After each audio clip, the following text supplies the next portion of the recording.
A epidemia de dança de 1518. O mistério dos coromaníacos de Estrasburgo. No verão de 1518, a cidade de Estrasburgo testemunhou um dos eventos mais bizarros e fatais da história europeia.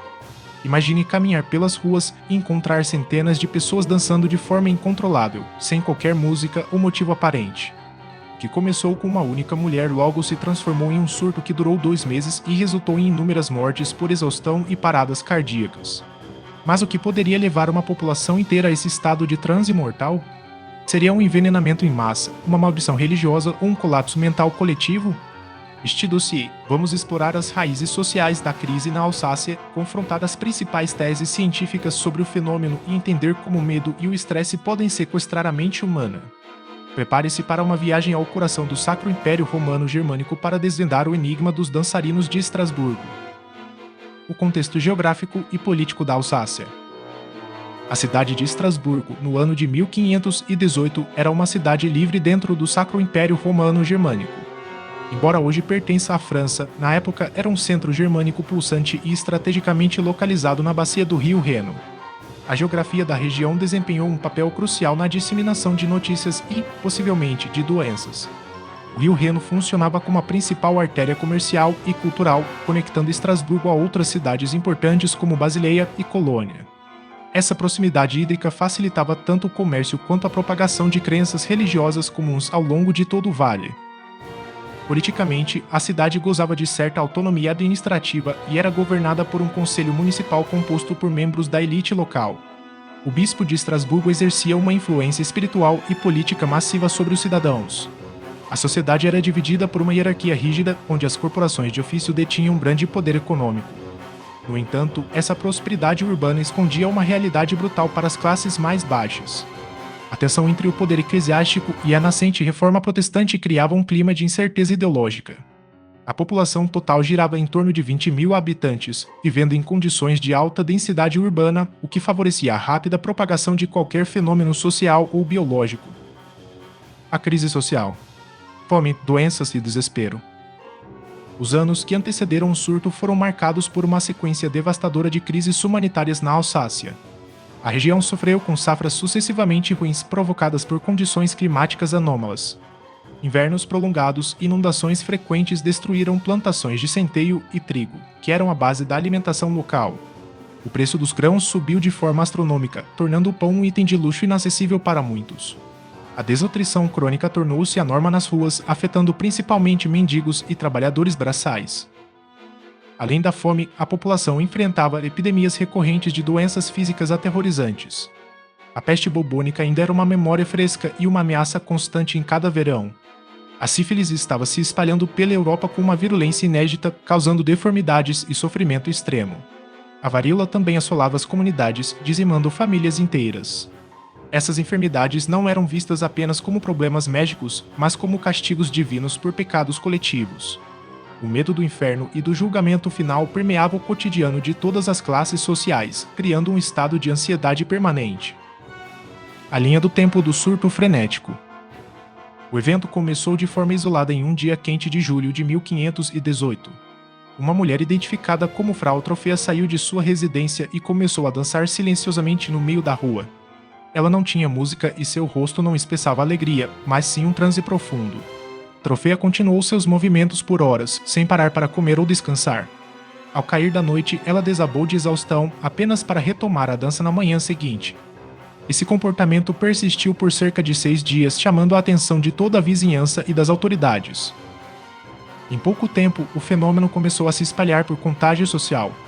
Em uma semana, cerca de 34 pessoas haviam se juntado à Trofea em sua dança compulsiva. As autoridades municipais ficaram confusas e inicialmente não souberam como reagir ao espetáculo.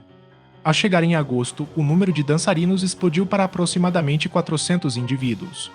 O surto atingiu seu ápice nas semanas centrais de agosto, com relatos de dezenas de mortes diárias. A epidemia só começou a perder força no início de setembro após intervenções religiosas drásticas. Em meados de setembro, o silêncio finalmente retornou às ruas de Estrasburgo e o surto desapareceu de forma tão misteriosa quanto surgiu.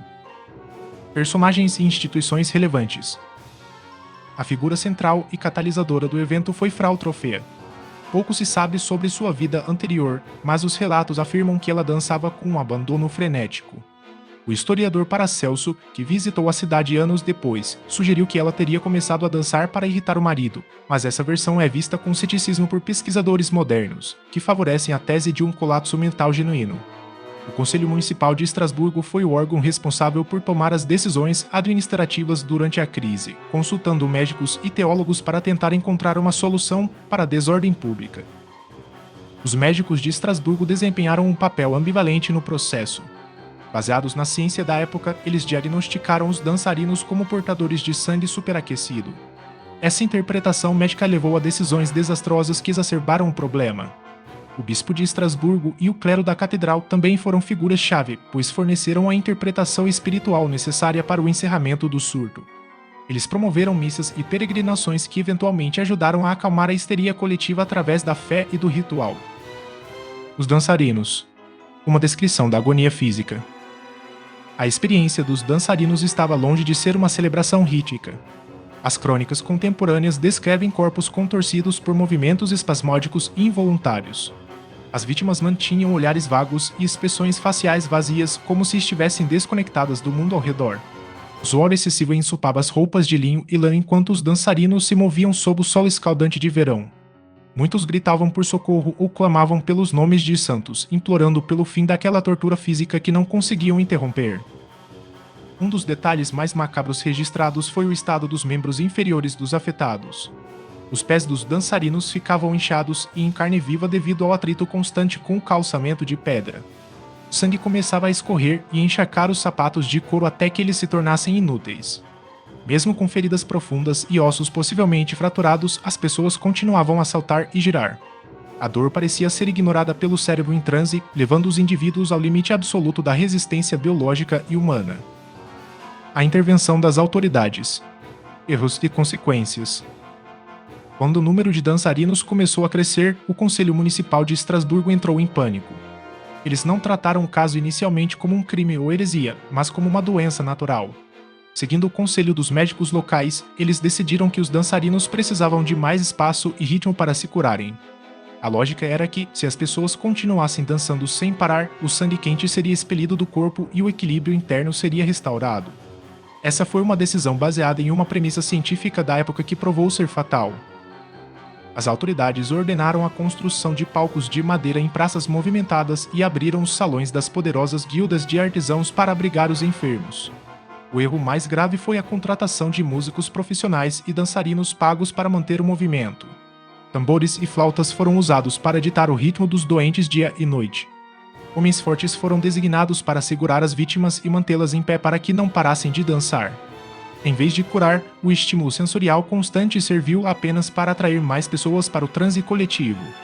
O número de mortes disparou e o conselho foi forçado a proibir toda forma de dança e música na cidade. Teoria médica medieval. O conceito de sangue quente. Para entender por que as autoridades agiram de forma tão bizarra, é necessário compreender a medicina do século XVI. A prática médica era dominada pela teoria dos humores, que defendia que a saúde dependia do equilíbrio entre 4 fluidos: sangue, flema, bile amarela e bile negra. O diagnóstico de sangue superaquecido significava que um calor excessivo estava afetando o cérebro e o sistema nervoso. A dança era vista como uma resposta motora natural do corpo tentando dissipar esse calor através do suor e da movimentação vigorosa. Os médicos acreditavam que interromper a dança à força poderia causar a morte imediata do paciente por represamento do calor interno. Por isso, eles incentivaram o movimento contínuo como uma forma de purgação física. Somente quando as pessoas começaram a morrer aos olhos de todos é que a teoria médica foi questionada. O fracasso da ciência renascentista em conter o surto abriu espaço para interpretações sobrenaturais que acabaram prevalecendo na fase final da epidemia, quando a medicina se deu por vencida. A hipótese do ergotismo. O veneno do centeio. Uma das explicações mais debatidas para a dança de 1518 é o envenenamento por ergote, também conhecido como ergotismo.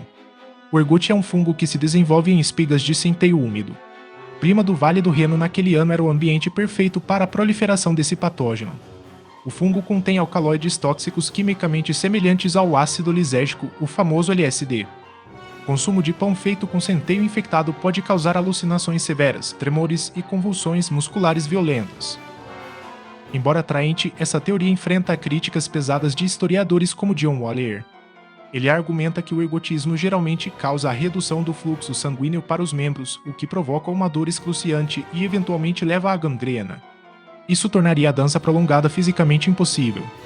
Além disso, as vítimas de ergotismo tendem a sofrer de espasmos descoordenados e não de movimentos rítmicos que duram dias inteiros. O fato de centenas de pessoas reagirem da mesma forma exata sugere um componente psicológico mais forte do que uma intoxicação química aleatória. O transtorno psicogênico de massa. A tese de Waller. A explicação mais aceita pela historiografia contemporânea é o transtorno psicogênico de massa, anteriormente chamado de histeria coletiva. John Waller defende que o estresse extremo e prolongado pode levar comunidades inteiras a estados de transe dissociativo. Em 1518, a população de Estrasburgo estava no limite de sua resistência psicológica devido à fome e às pragas. Esse nível de angústia criou um ambiente de alta sugestionabilidade, onde comportamentos bizarros podiam se espalhar rapidamente como um vírus mental. Nesse estado de transe, os indivíduos perdem a consciência de suas limitações físicas. Isso explica como camponeses desnutridos conseguiram dançar por dias seguidos sem desmaiar imediatamente. A mente sob estresse psicogênico marginaliza a dor, permitindo que os dançarinos continuassem mesmo com pés sangrando e feridas abertas. Waller aponta que surtos semelhantes ocorreram em outras partes da Europa, sempre em tempos de grandes privações, reforçando a tese de que a mente humana reage fisicamente ao colapso do tecido social. São Vito e a dimensão religiosa da doença. A cultura e a religião forneceram um roteiro para a epidemia. Na Idade Média, acreditava-se firmemente que os santos podiam tanto curar quanto amaldiçoar os pecadores. São Vito, um mártir cristão do século IV, era considerado o protetor dos dançarinos e epiléticos.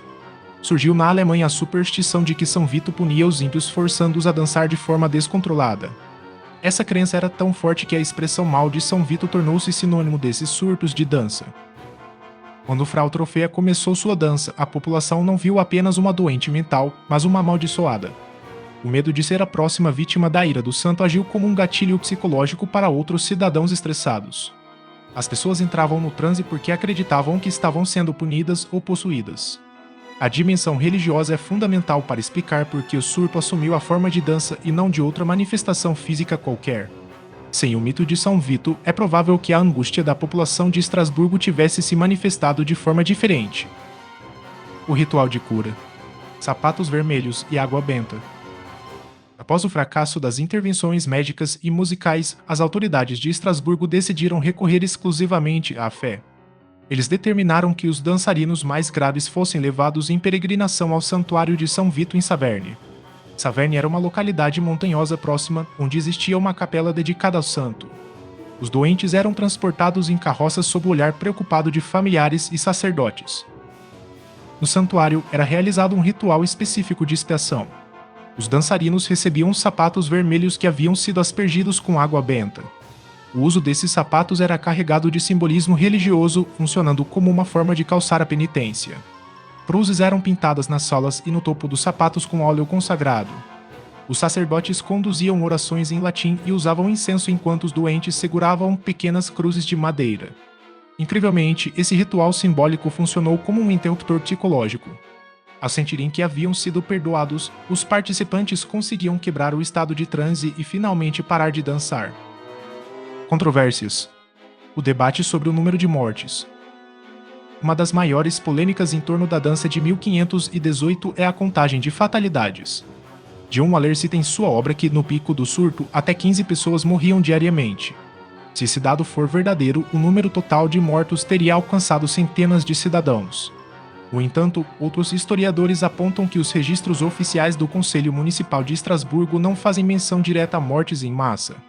Esses céticos sugerem que os relatos de mortes podem ter vindo de cronistas que escreveram décadas após o evento, exagerando o horror para fins morais.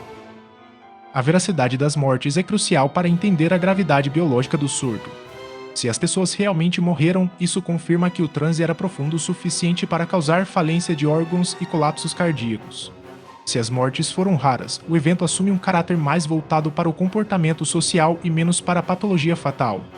O consenso moderno tende a aceitar que houve mortes significativas, mas talvez não na escala industrial sugerida por alguns cronistas medievais. Impacto cultural e o legado do mistério. A epidemia de dança de 1518 nunca saiu totalmente do imaginário popular europeu. Ela inspirou xilogravuras famosas de artistas como Pieter Bruegel, que capturaram a agonia dos dançarinos para a posteridade. Na medicina, o termo coreomania continuou sendo usado para descrever comportamentos coletivos bizarros.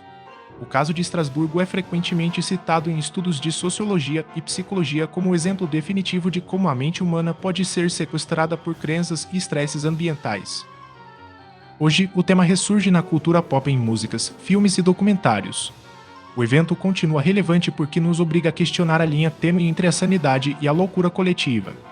Ele nos lembra que, mesmo em sociedades organizadas, o medo e a pressão social podem desencadear respostas físicas que desafiam a lógica e a ciência tradicional.